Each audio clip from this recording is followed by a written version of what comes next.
You've been making yourself available to everyone your entire life, and that is exactly why no one is obsessed with you.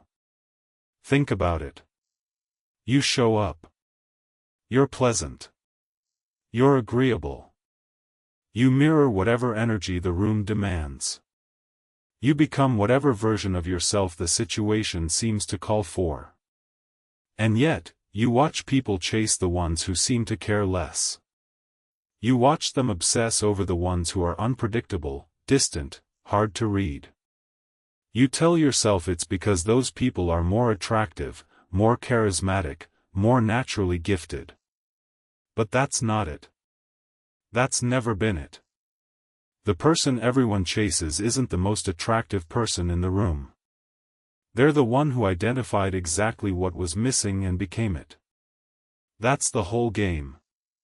And you've been playing it blind. Most people spend their entire lives trying to be liked. Strategic people spend their lives understanding what people lack. These are not the same thing. In fact, they are opposites. The more you optimize for being liked, the more you become interchangeable. The more you understand what someone is hungry for, the more you become irreplaceable. Being liked is not being desired. Being liked is comfortable. Being desired is dangerous. And the difference between the two is the entire distance between a person people tolerate and a person people cannot stop reaching for. What I'm going to walk you through is not self-help. This is not about becoming a better conversationalist or learning to be more confident. This is about something far more precise and far more ruthless. This is about the art of identifying the psychological void inside another person and positioning yourself as the exact shape that fills it. Machiavelli understood that power is never about force alone. Power is about becoming necessary. When you become necessary, you don't need to demand loyalty. You don't need to beg for attention. People come to you on their own, because the alternative of you not being there feels like a kind of starvation. That is the ruthless art Machiavelli perfected. And by the end of this, it will be yours. Here are 7 principles. Each one is a tool. Each one has a cost attached to it, because every pattern of behavior you've been running is quietly taking something from you, and you need to see that cost before you can change it. 1. Stop being everything to everyone. Start being the one thing someone can't live without. This is the first and most important shift, and it will cost you more than any of the others, because it requires you to give up the fantasy of universal appeal. You want everyone to like you. I understand that. Most people do. But the desire to be universally liked is a trap, and it's taking your power from you every single day. When you try to be everything to everyone, you become nothing to anyone. You become water. Water is necessary for survival, but no one is thirsty for water when it's everywhere. People are thirsty for the thing they cannot have, the thing that is rare, the thing that addresses a very specific need that nothing else in their life is addressing. So the first move is to stop spreading yourself thin. Stop trying to be the funny one and the smart one and the reliable one and the mysterious one all at the same time. Pick your weapon. And the way you pick your weapon is by looking at the landscape around you and asking a question that almost no one asks: what is missing? Not what is already present. Not what is popular. What is the thing that this person, this group, this situation is quietly starving for and not getting from anyone else? See, most people observe what others are doing and then try to do it better. That's competition. It's exhausting, and it keeps you in a crowded lane where you're always compared to someone else.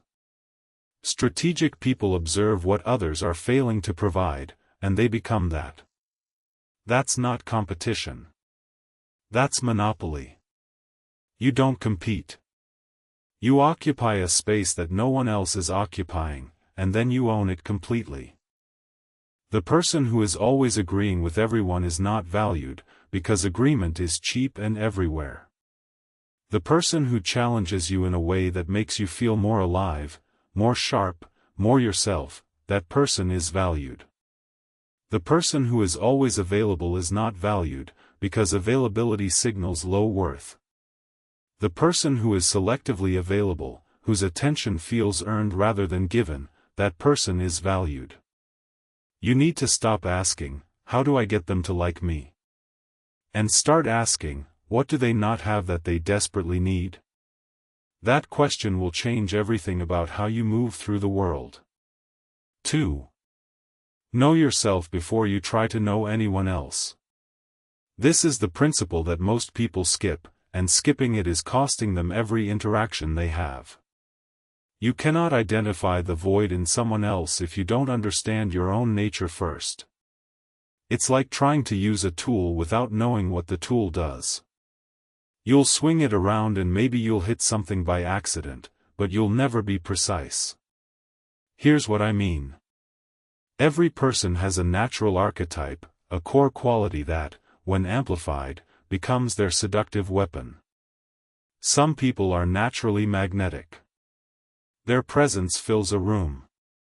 Others are naturally mysterious. Their silence draws people in. Others are naturally nurturing. Their warmth makes people feel safe. Others are naturally sharp.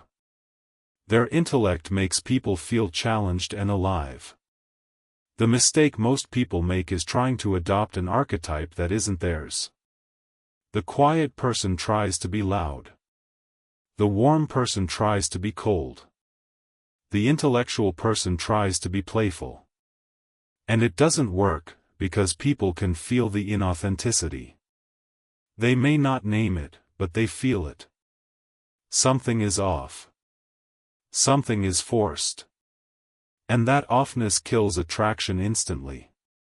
You need to be brutally honest with yourself about what your natural quality is.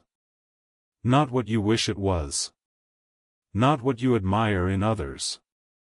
What is the thing that, when you are at your best, when you are most yourself, naturally draws people toward you? That is your weapon. Sharpen it. Don't try to swap it for someone else's. A knife doesn't try to be a hammer. It cuts. That's what it does. And cutting is more precise than hammering in most situations. When you know your archetype, you stop performing. And the moment you stop performing, you become dangerous. Because a person who is not performing is a person who is fully present, and a person who is fully present is a person who reads the room with devastating accuracy. You can't read someone else if you're busy managing your own mask. Drop the mask. Know what you are. And then deploy it with intention. 3. Kill the anti-seducer inside you. This is the principle that will hurt the most, because it requires you to look at the parts of yourself that repel people, the parts you've been pretending don't exist. But those parts are active. They're working right now, in every conversation you have, in every interaction, quietly pushing people away, and you don't even see it. There are traits that destroy desire. They don't just reduce it. They poison it. And the worst part is that most of these traits come disguised as virtues. You think you're being friendly. You're actually being suffocating. You think you're being open. You're actually being self-absorbed. You think you're being eager. You're actually being desperate. Let me name them clearly. Talking too much. This is the most common anti-seducer trait, and it's taking more from you than you realize. When you talk too much, you fill every silence, you explain every gesture, you narrate every thought. And what you're really doing is stealing the space where desire could grow. Desire needs emptiness to expand into. When you fill every gap with words, you suffocate the very thing you're trying to create. Silence is not awkward. Silence is where the other person starts to wonder about you. And wondering is the seed of obsession. Excessive eagerness. When you respond too fast, when you're always available, when you volunteer too much too soon, you communicate something devastating. You communicate that you have nothing better to do, that your time has no value, that you are grateful simply to be acknowledged. And the moment someone feels that you are grateful for their attention, your value drops. You've handed them the power. You've told them, without words, that you need them more than they need you. That dynamic, once established, is nearly impossible to reverse. Self-absorption disguised as vulnerability. This one is subtle, and it's destroying relationships you don't even realize are being destroyed. You think you're being open and authentic by sharing your problems, your anxieties, your complaints. But what you're actually doing is making every interaction about you. And no one is drawn to a person who makes everything about them. They might tolerate it. They might even comfort you. But they are not drawn to you. Attraction requires the other person to feel seen. When you're absorbed in your own narrative, they don't feel seen. They feel used. Inability to read social cues. This is the trait that keeps you blind. You push forward when you should pull back. You get serious when the moment calls for lightness. You get playful when the moment calls for depth. And every miscalibration, every moment where you're out of sync with the emotional temperature of the room, erodes trust. People don't consciously count these moments. But their body does. Their instinct does. And slowly, without knowing why, they start to feel uneasy around you. They start to pull away. And you're left wondering what went wrong. You need to hunt these traits in yourself relentlessly. Not with shame. With cold precision. Shame is just another form of self-absorption. You don't need to feel bad about these patterns. You need to see them clearly and cut them out. The moment you eliminate the anti-seducer traits, your natural magnetism has room to breathe. You don't need to add anything. You just need to stop repelling. 4. Reflect back their idealized self. This is where the work becomes truly dangerous. This is the principle that separates the amateur from the master. And it's built on a simple psychological truth that most people never understand: people are not drawn to you. They are drawn to how you make them feel about themselves. Everyone carries an idealized version of themselves inside their head. The person they wish they were. The person they believe they could be, if only the world would cooperate. That ideal self is more real to them than their actual self. It drives their decisions, their desires, their resentments. And here's the key. When they encounter someone who reflects that ideal back to them, who makes them feel like that version of themselves is not just possible but present, they become attached to that person with a force that defies logic. Think about it. When someone makes you feel smarter than you usually feel, you want to be around them more. When someone makes you feel more alive, more interesting, more powerful than you feel in your everyday life, you don't just like them. You need them. Because without them, you go back to being the ordinary version of yourself. And no one wants to be the ordinary version of themselves. So the strategic move is to study someone closely enough to identify their ideal self, and then reflect it back to them through your attention, your responses, your presence. If someone secretly believes they are meant to be powerful but feels small in their daily life, make them feel powerful. Ask their opinion on things that matter. Defer to their judgment in areas where they have expertise. Give them the stage when they have something to say.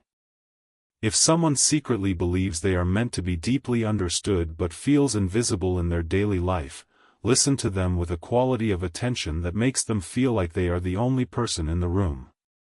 Not fake listening. Real listening. The kind that picks up on the things they didn't say. This is not flattery. Flattery is obvious and it repels. Flattery tells people what they want to hear. Reflection shows people who they want to be. The difference is everything. Flattery is verbal. Reflection is behavioral. Flattery makes people suspicious. Reflection makes people feel seen. And feeling seen is the most intoxicating experience a human being can have. But here's the warning. This principle comes with a cost. When you reflect someone's ideal self back to them, you are giving them something real. You are holding up a mirror. And mirrors are powerful tools, but they are also dangerous. If you use this principle to manipulate without any genuine understanding, people will eventually feel it. They'll feel the hollowness behind the reflection. So you need to actually see them. You need to actually understand them. This is not a trick. It's a discipline. It's the discipline of paying attention to someone with a level of focus that almost no one else gives them. And that attention, that real, penetrating attention, is itself the thing they reach for. 5. Understand their specific emotional hunger. Generic charm is the enemy of real attraction. And you've been relying on generic charm, whether you know it or not. Generic charm is the smile you give everyone. The compliment that could apply to anyone. The conversation that could happen with anybody. It's pleasant. It's socially acceptable. And it is absolutely forgettable. Every time you deploy generic charm, you are training people to categorize you as nice but unnecessary. And nice but unnecessary is the worst category a person can occupy. People are not hungry for generic experiences. They are hungry for specific ones. And the hunger is different for every person. Some people are starving for admiration. They want to be recognized, elevated, celebrated. They've spent their life feeling overlooked, and the person who finally sees them and says so becomes essential. Other people are starving for safety. They've spent their life performing, managing other people's emotions, holding everything together. The person who makes them feel like they can finally stop performing, like they can finally exhale, becomes the person they cling to. Some people are hungry for challenge. They're bored. They're surrounded by people who agree with them, who defer to them, who never push back. The person who challenges them, who disagrees with precision, who forces them to think harder, becomes the person they can't stop thinking about. And some people are hungry for mystery. They've been transparent their whole life. Everything is known, everything is explained, everything is predictable. The person who is slightly unknowable, who reveals just enough to fascinate but never enough to fully decode, becomes the person they obsess over. The point is that you cannot apply the same strategy to every person. That's what amateurs do. They learn one mode of being, one way of interacting, and they deploy it everywhere. And it works okay. Okay is the enemy of exceptional. The master reads the specific hunger in each person and responds to that hunger with surgical precision. You want to know how to read someone's hunger? Listen to what they complain about. Their complaints are the map. The person who complains about being misunderstood is hungry to be understood. The person who complains about being bored is hungry for stimulation. The person who complains about everyone being fake is hungry for authenticity. Their complaints are not just venting. They are instructions. They are telling you exactly what they need. Most people hear complaints and tune them out. Strategic people hear complaints and take notes. And here's the deeper layer. People don't always know what they're hungry for. They'll tell you what they think they want, but what they think they want and what they actually need are often completely different. Someone might say they want someone who is always there for them. What they actually need is someone who makes them earn it, because the thing they're really hungry for is not presence. It's the feeling of having worked for something valuable. Someone might say they want honesty. What they actually need is the kind of honesty that makes them feel stronger, not the kind that makes them feel small. You have to listen past what they say to what they mean. And that requires patience, attention, and a willingness to sit with someone long enough to understand them beneath the surface. 6. Master the art of strategic absence. Everything I've told you so far is about presence. How to be present, how to read, how to reflect, how to fill the void. But there is a counter-principle that is equally important, and neglecting it has cost you more relationships than you know. The principle is this. Desire cannot grow in constant contact. It needs space. It needs the ache of missing something. It needs the silence where imagination fills in the gaps. Most people, once they feel a connection with someone, do everything to maintain constant contact. They text every day. They call every night. They show up every chance they get.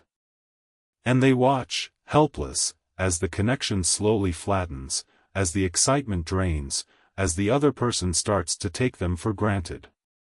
What happened? They removed the space. And without space, desire suffocates. Think about a fire. A fire needs air. If you smother it, if you pile on too much fuel, if you remove the gaps between the logs, it dies. Desire works the same way. It needs air. It needs the gaps. Your absence, when it is strategic and not reactive, is not a withdrawal. It is a gift. It is the gift of giving someone the room to miss you, to wonder about you, to imagine you, to reach for you. Strategic absence is not playing games. Playing games is reactive. You pull away to see if they chase. That's manipulation, and people can feel it. Strategic absence is intentional. You pull back because you understand that your constant presence is reducing your value. You step back because you know that the most powerful thing you can do is let them experience the difference between your presence and your absence. When you are there, you are fully there. When you are not there, you are fully not there.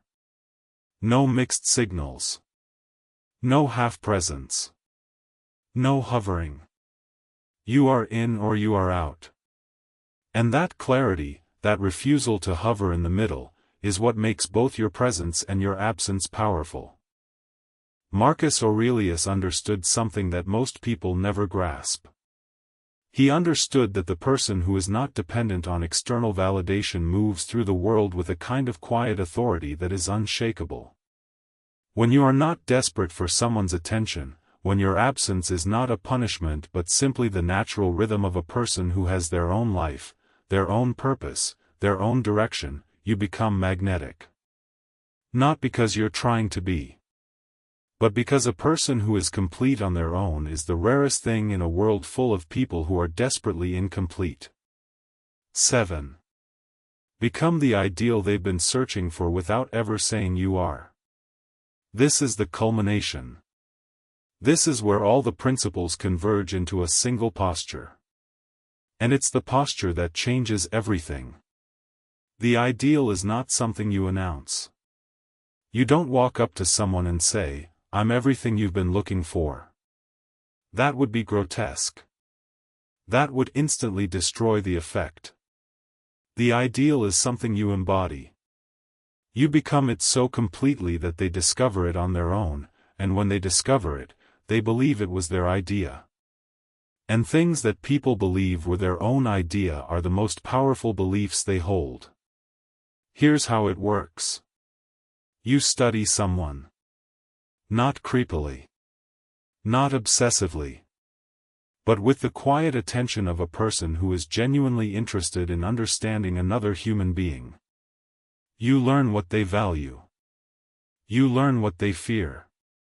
You learn what they dream about when no one is watching. You learn the gap between who they are and who they want to be. And then, without ever referencing any of this directly, you begin to occupy the space of that gap. If they value intelligence but feel surrounded by fools, you become the person who speaks with precision and depth. If they value warmth but feel surrounded by coldness, you become the person whose presence feels like relief. If they value strength but feel surrounded by weakness, you become the person who is calm under pressure, who doesn't flinch, who holds the line when everything else is chaos. You don't tell them you are these things. You simply are these things. And over time, through repeated exposure, they begin to associate you with the quality they've been missing. And here's the critical part. You don't do this for everyone.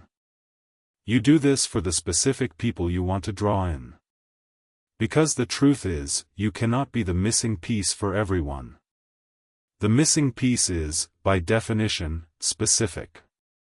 A puzzle piece that fits one puzzle will not fit another. This is why trying to appeal to everyone is not just ineffective. It's philosophically incoherent. You are a specific shape. You fill a specific gap. Your job is not to reshape yourself for every person you meet. Your job is to find the people whose gap matches your shape and then position yourself with precision. When you do this, something remarkable happens. You stop chasing. The entire dynamic flips. You become the person who is reached for, not the person who reaches. And that flip, that inversion of the normal dynamic, is the single most powerful shift you can make in your social life. Because the person who is reached for has power. The person who reaches has need. And need, visible need, is the most unattractive quality a person can display. Not because people are cruel. But because need communicates that you are not complete on your own, and a person who is not complete on their own cannot offer anyone else completeness. Now let me bring this together, because every principle I've shared connects to a single thread, and if you don't see the thread, the principles will feel like disconnected tactics. The thread is this. Being liked is not being desired. Being liked is safe. Being desired is dangerous. Being liked means you fit in. Being desired means you fill a space that no one else can fill. Being liked is the result of being pleasant and agreeable and easy. Being desired is the result of being specific and rare and necessary. And the gap between those two states is the gap between a person people remember and a person people cannot forget. You've been spending your whole life optimizing for the wrong thing. You've been trying to be liked. Trying to be easy. Trying to be the person who never ruffles feathers, never creates friction, never makes anyone uncomfortable. And in doing so, you've made yourself forgettable. You've made yourself interchangeable. You've made yourself the person who is appreciated but never craved. That pattern has been taking your power from you for years. It's been taking your presence, your weight, your gravity in every room you walk into. Every time you diluted yourself to be more palatable, you lost a piece of the thing that would have made you magnetic. The shift is not about becoming someone else. It's about stopping the self-erasure. It's about recognizing that the qualities you've been suppressing to make others comfortable are the exact qualities that would make you necessary. Your sharpness. Your depth. Your intensity. Your willingness to be quiet when everyone else is loud. Your willingness to be serious when everyone else is performing. Your willingness to be the thing that is missing rather than the thing that is expected. Machiavelli did not teach people to be liked. He taught people to be necessary. And necessity is the highest form of power. When you are necessary, You don't negotiate from a position of weakness. You don't beg for attention. You don't wonder whether someone will call you back. You occupy a space in someone's psychological landscape that they cannot fill without you. And that occupation, that quiet, permanent presence in someone's inner world, is the most powerful position a person can hold. So here's what I want you to do. Not tomorrow. Not next week. Not when you feel ready. Right now. Start paying attention to the voids in the people around you. Stop listening to what they say and start listening to what they need. Stop performing and start observing. Stop trying to be liked and start becoming necessary.